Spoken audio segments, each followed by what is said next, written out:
Hello, care partners. Hey, Teresa Youngstrom here. Memory Care with Teresa Youngstrom.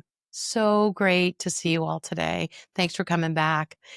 At Memory Care with Teresa Youngstrom, we work hard to bring you guests or come up with topics, and we're branching into a new department of things to share with you to help you grow and to help you feel comfortable in your responsibility, whatever that might be, whether you're a caregiver, care partner, are you a spouse, are you and a caregiver? Are you someone who runs a memory care? Are you someone who works at a memory care? Are you someone who is feeling symptoms? So, all these things are very important. And as we delve and jump into this season of story time, I hope that you'll take some of my real stories. These are real life stories. We'll change the names to protect the innocent. But these are real life stories that I found uh, important because we learned from them and we found some solutions. We found some things that we should do better, do different. And there are still some of these problems going on. And so hopefully you'll find this educational, inspirational, um, and maybe put something into your practice or your care with your loved one that'll help you along the journey with your loved one because it is a journey. It's a season, but it's a journey. And I want to provide all the love and support that we can to help you out there. So, story time. I love telling stories. I love reading stories, love telling stories. But today, the story that we are going to use today is actually from the rough draft of my book that we're working on, which will be a collection of stories.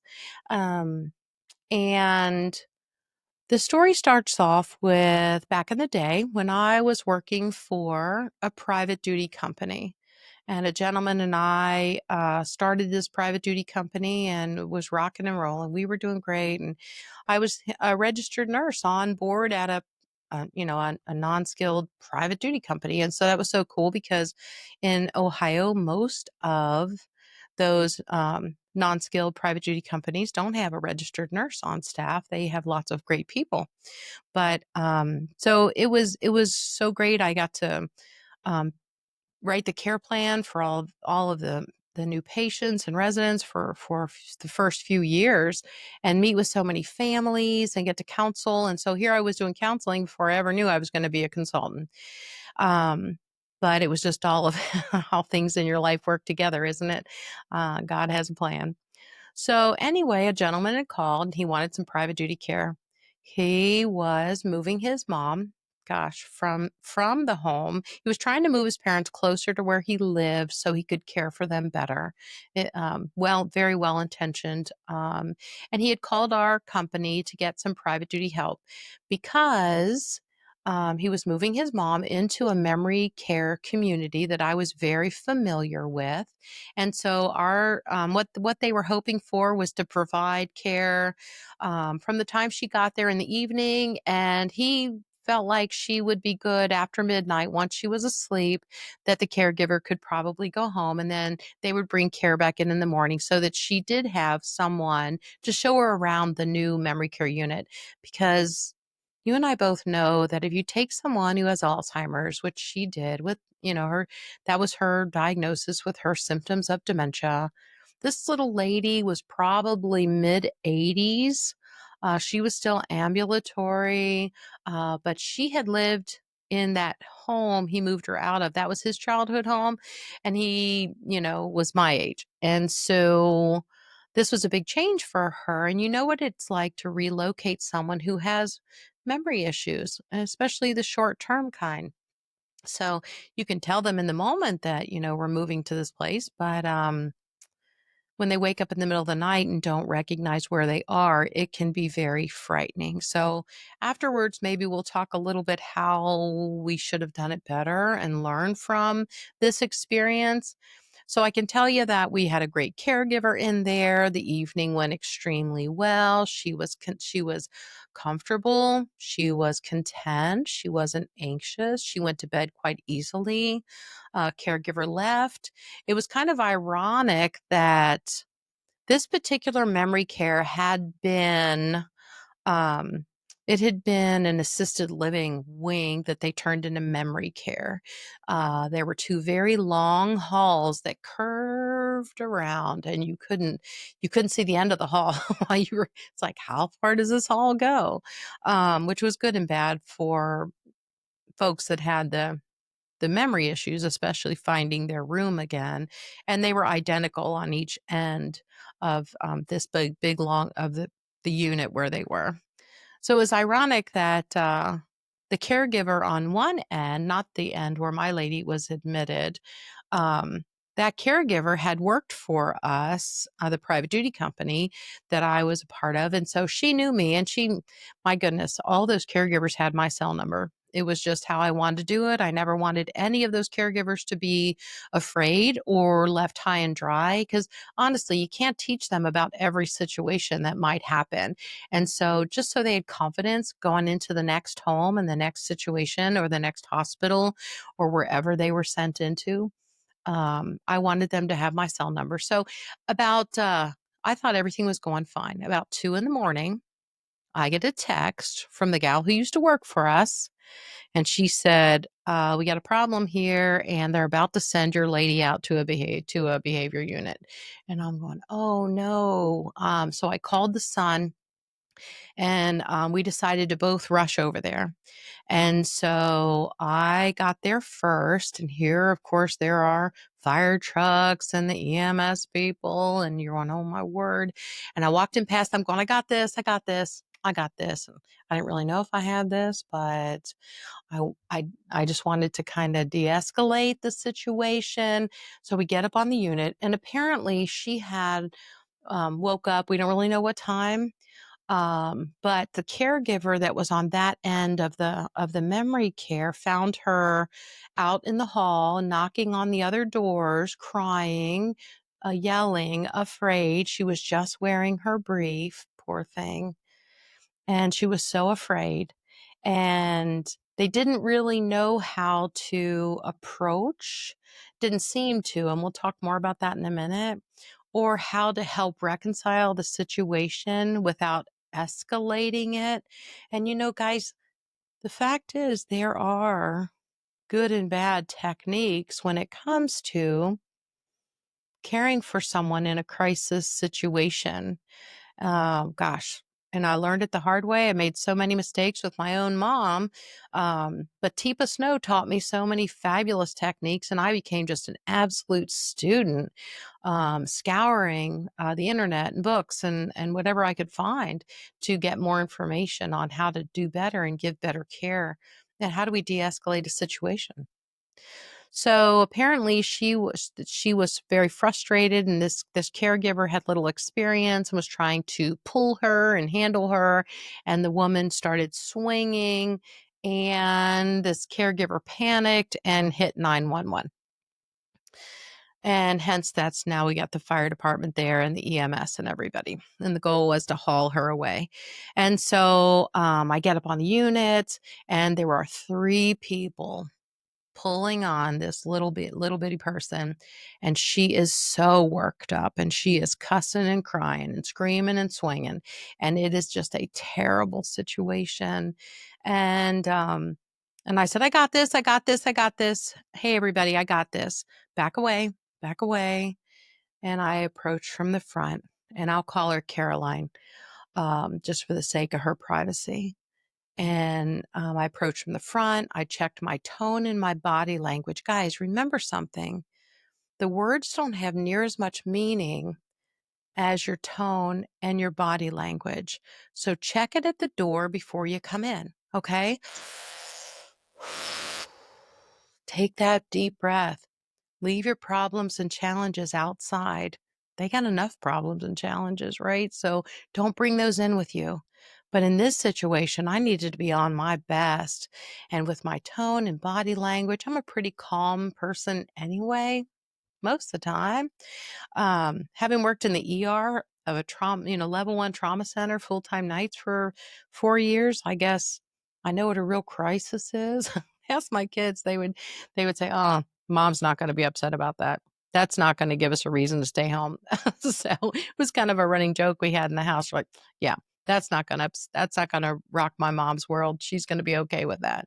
So, because I've seen real urgency and real trauma.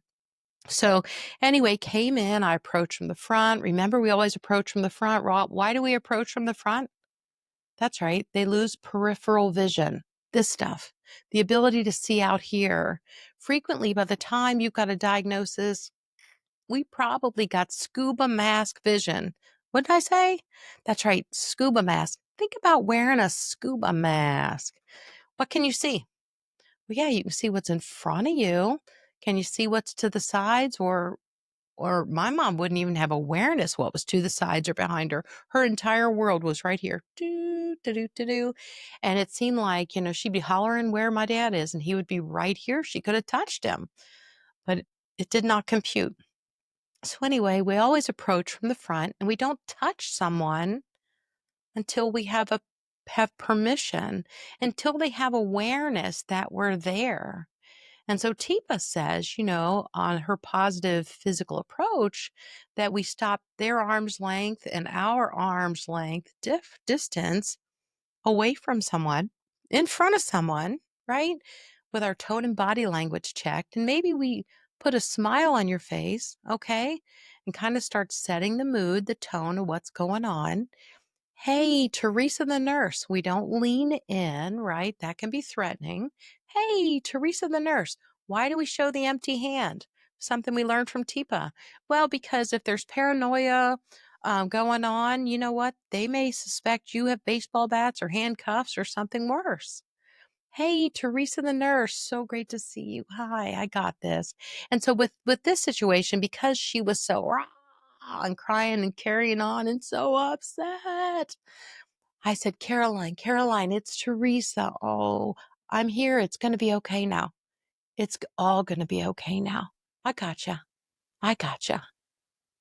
And I waited, and she raised her hand towards my hand, and I took her hand.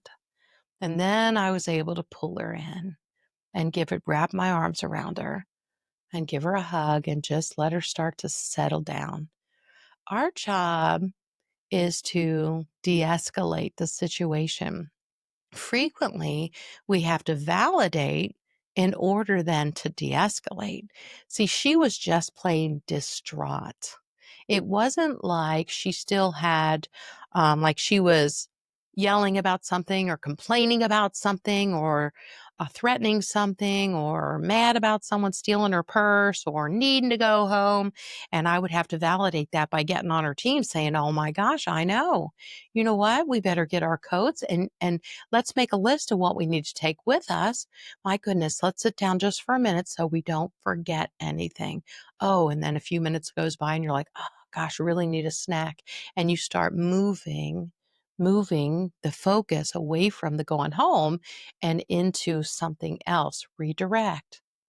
But you have to validate, de-escalate before we redirect, right?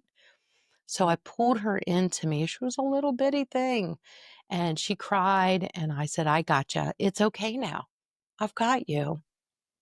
And then I led her back to her bedroom and put her in her bed. And I had been there earlier, so I knew exactly where her room was and everything. I was there, when the admission happened, and the caregiver got there and made sure the caregiver had a good report. It wasn't our caregiver that messed up, but we'll talk more about their caregiver. And so I got her in bed and pulled up a chair, and then we had on-call people, and so the son had gotten there then. And he was so upset that this had happened, that his mom was so sad. And oh, golly, it was just a bad situation. And I told him I could hang out until we got another caregiver to sit with her for the rest of the night because we always had people on call. And he was good with that. Um, and so as soon as I put her to bed, you all, she went to sleep. She was absolutely, totally exhausted, totally exhausted. And I was so thankful that it went that well because it doesn't always. It doesn't always. But I got to tell you, if you position yourself to win, if you use good technique, if you have good tone and body language, if you're patient, if you don't move in too fast, if we don't finger wag and correct them and argue and demand and insist and manhandle. We don't do that. These are people. My goodness, this is someone's mama, someone's grandma. We don't do that. But sometimes I've learned that the caregivers just haven't been taught. And you know what I found out?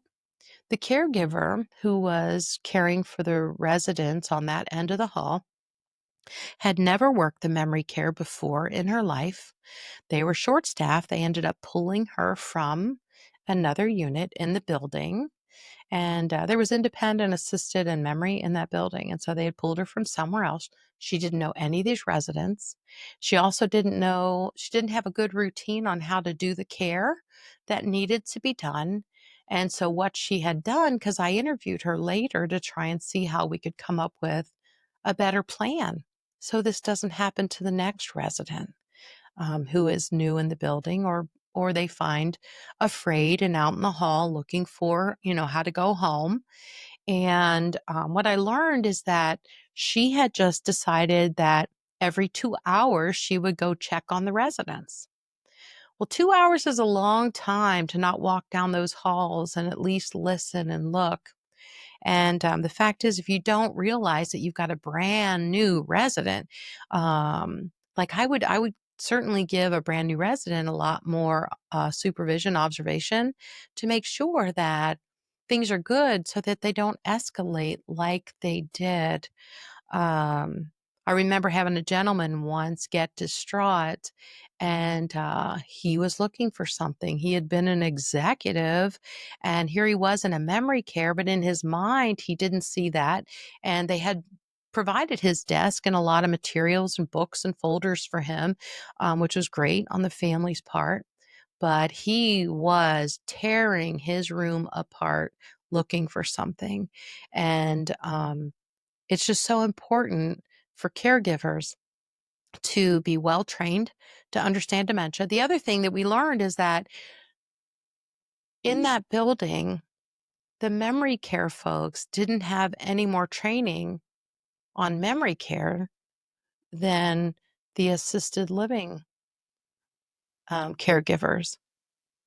And so that stops me because someone with dementia, it's a lot different caring for them. And the only reason I can tell you that for sure is that went through this with my mom.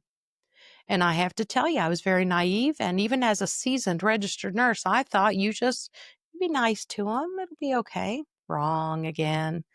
That's how I got kicked out of the blankety blank house, right? My sweet mama. And that certainly wasn't our relationship.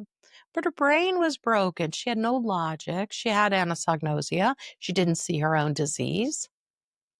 And so if there was anything in conflict in her brain, it was get out of my blankety blank house. And had to learn that the hard way. So, what can we do to back up? Listen, if you're an executive director of a memory care or assisted living, I want your staff to understand more about how we care for people with dementia because it's different. It's so different. And each of these individuals are individuals. And, we throw that term personalized care around a lot, but we also are not great about giving personalized care. And I know that caregivers don't always get a great report. They don't have time to read the chart on the resident. And what I'm finding in this day and age is that I was talking to a gentleman today, and his wife is in a memory care, a different place. And he said what they do is they rotate the staff in and out of memory care and assisted living, and the continuity of care is nowhere to be found. No continuity of care. And there's also no special, different training for caregivers in memory care. Guys, we got to stop that. We got to fix that. We got to fix that right now. We're messing up. We are messing up, and it's just not fair. It's just not fair. I mean, you wouldn't send the orthopedic patient, the brand new leg fracture, to the dialysis unit and expect expect them to know the ins and outs of how to take care of that broken leg. We wouldn't do that. But then again, you usually have a person who's alert and oriented and can ask for help when they need it. And they can also tell you what's hurting and why and what they need and those sort of things. Memory care is different. My brain's broken. My brain's declining. And if I'm really worked up, I might not be able to find any of the words I need. And so I'm just going to my emergency words and saying, some lashing out with some cuss words. I'm communicating, but sometimes you don't hear me. You see those cuss words as a behavior. She's having a behavior. We better give her something. Or worse, send her out. Okay, hit the brakes. Hit the brakes. Guys, I'm not trying to throw stones. But at the same time, we got to recognize what we're doing here. We're caring for people that have brain failure. They're not going to get better. They're going to get worse. They're going to have good days and bad days. They're going to be different at 9 a.m. than they are at 9 p.m. So I'm not really concerned at what stage they're at the time. Because we basically have to do comfort care and symptom management wherever we find them in that moment when we come in to do care. We have to approach from the front. We have to be kind. We have to have a smile on our face. Our tone and body language needs to be great, even if they're messing up. We don't come in with, no, no, no, no, stop doing that. Why can't you remember? I already told you not to do that. Okay. Nope. Nope. This isn't the right person. This isn't your, 9-year-old or whatever who is making a mess in their bedroom or whatever. I don't know, that has a different understanding. That isn't what we have going on here. And so we need better training. We approach from the front. We're not confrontational. We accept and agree. And we certainly validate if they're ticked off about something, I'm getting on their team. My goodness, your purse is missing again. Oh, I'm not putting up for that either. I'm so glad you told me. Look, I'm going to write that down and I'm going to let the charge nurse know. Yeah, because we're going to bring we're going to solve this problem for you. I'm so glad you told me. You know what? We should go get a cup of coffee and talk a little bit more. And we're going to start to validate, de-escalate, and redirect that. It's not rocket science, is what I want you to know. And I'm not throwing stones, but we can't keep doing the same thing, expecting a different result. Now, the sad thing was that in the morning, that son yanked his mom out of that community. And so it's not even wise on the part of the community to throw a caregiver in there who's unprepared. I'm not blaming the caregiver either. I mean, she was there to do her shift. But she got thrown into a situation that was A, unfamiliar, B, she had not been trained for, and that puts a lot of people at risk. And I would say, you know, and then the forces against them that things are going to go well that night. So we got to be able to figure out how to do better training. I keep trying to find better videos to put out there that explain some better care techniques. I actually have a staff training video. If you want that, we can talk about that. That has breakout sessions and activities to do things to help reinforce the training. But we have to stop rotating our staff in and out of memory care and assisted living and see if we can get some continuity of care, because that would be so helpful for our residents to become familiar with someone. Pardon me, become familiar with someone who's giving their care, and also for that caregiver to become familiar with the persons they're caring for and their likes and dislikes. And who likes that cup of milk before bedtime? Who likes this? Who likes the blinds drawn? Who likes the windows open? Who likes, what are their likes and dislikes? How do we position these individuals to win? Are you guys positioning your person to win? Um, for example, I have a resident who or a person they're still in their home, but they tend to, as soon as they enter their kitchen, they tend to park their walker and not use it. And so, I started pulling out their chair where they sit all the time, pulling it out a little bit further, away from the table. And don't you know, they've been using that then when they come into the room, they use that to balance themselves. And it's just another thing to position them to win, to try and reduce the chances of a fall, because then he can reach the counter, reach the chair, reach the next counter, reach the next chair, and balance himself. So look around your situation, look around your environment, look around your residence or your person that you're loving at home, and how can we position them to win? How can we do that? What techniques can you use?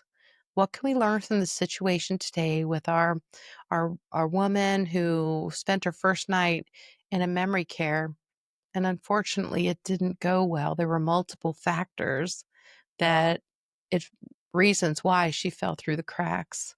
Some of it were staffing, some staff training, some of it were the techniques of the staff and how they had planned to care for this individual. We certainly weren't positioning her to win.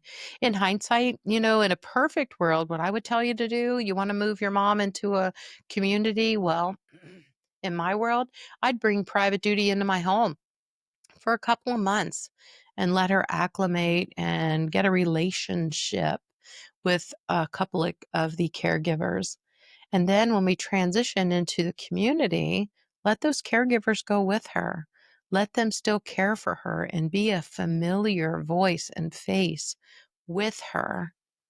And better yet, when it's time to find the dining room, it's like arm in arm, let's go find a dining room. I don't know where it is. You don't know where it is, but we'll find it together and position them to win. And we start establishing new routines, meeting new people, but they have a familiar person with them. I've had really good success using that.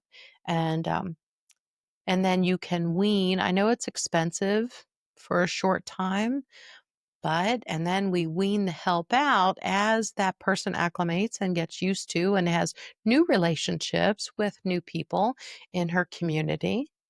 And then you can wean those extra caregivers out if we don't need them. Or maybe you choose to keep somebody between, 6 and 8 because that's a time when her wheels tend to fall off and she's not good at getting herself into bed or whatever that might be. Wherever the problem hours are, maybe we keep some extra help during those hours.